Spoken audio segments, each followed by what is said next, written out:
Hey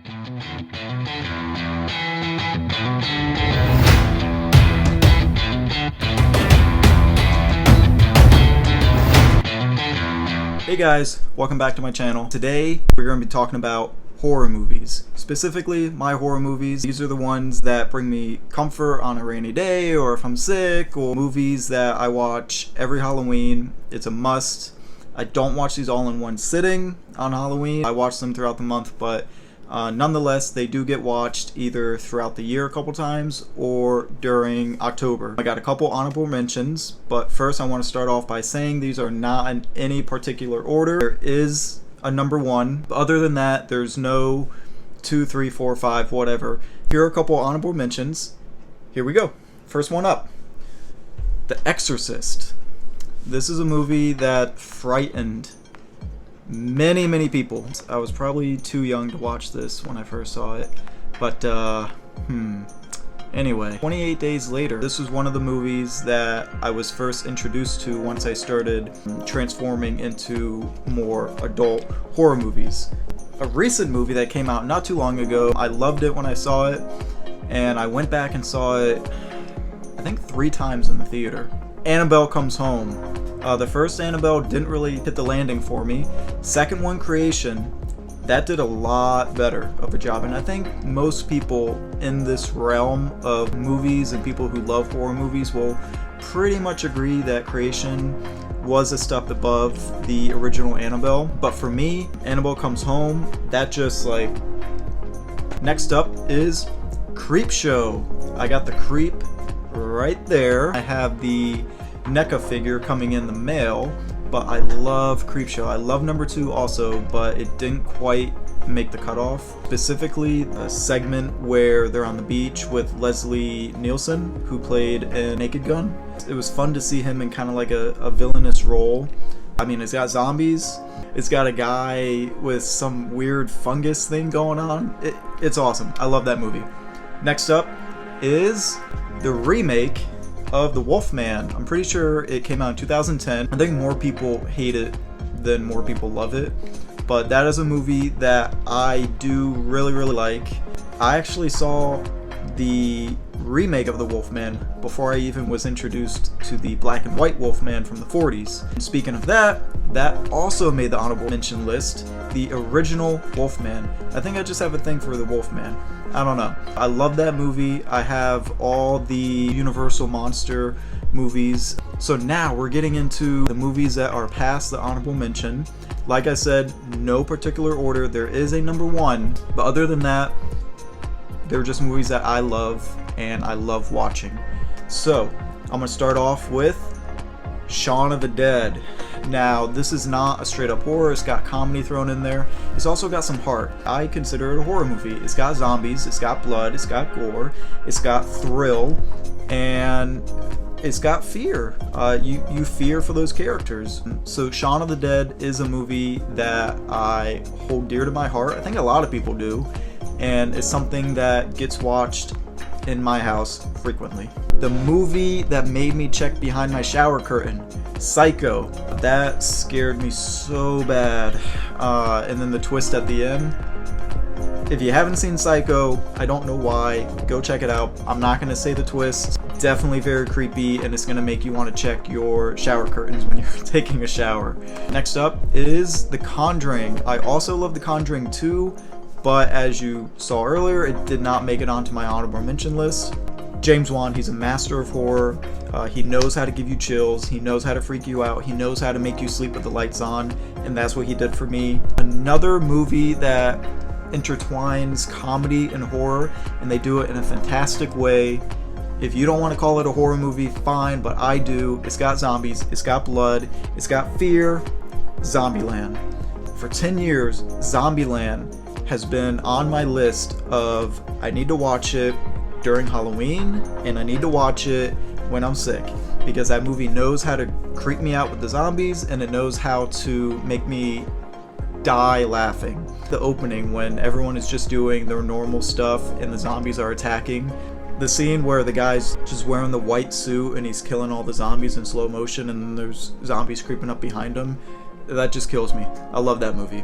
Next up, The Night of the Living Dead, another George A. Romero movie. This is the one that I'm pretty sure put him on the map. We have everything in the zombie realm to thank because of him, and they don't even use the word zombie in that movie. That movie, I think, was ahead of its time. It creeps me out still today. It's a must. Now this next one isn't only one of my favorite horror movies, it's one of my favorite movies flat.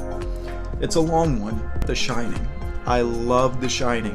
The first time I watched The Shining, I actually didn't really like it that much. Maybe I was too young, maybe I just wasn't paying attention the first time I watched it, and then the second viewing and the third and fourth, every time I watch it, I like it more and more and more and appreciate it more. It's such a beautifully shot movie.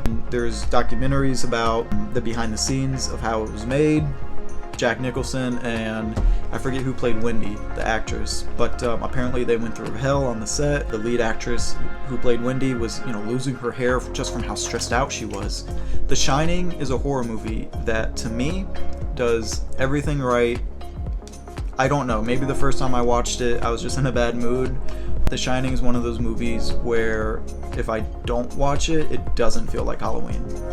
Another movie that came out just a couple years ago was It. I think a lot of people will agree that this movie exceeded expectations for what we were all expecting. I don't think that we expected it to blow up as big as it did. It made something like $800 million around there worldwide, which obviously It number 2 came after that from the success of the first one. It's a phenomenal, scary movie.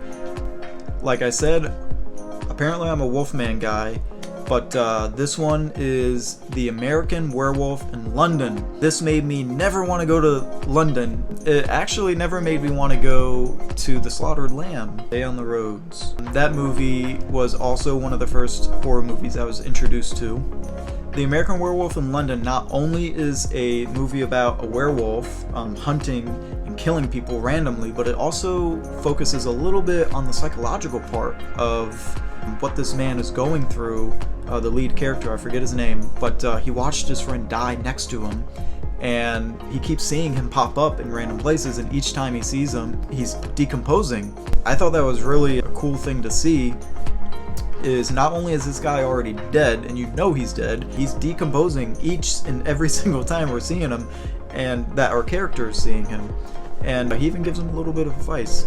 And, drum roll, the final movie on my horror movie list that I need to watch at least once a year or every Halloween is also my favorite movie, flat. The Evil Dead 2.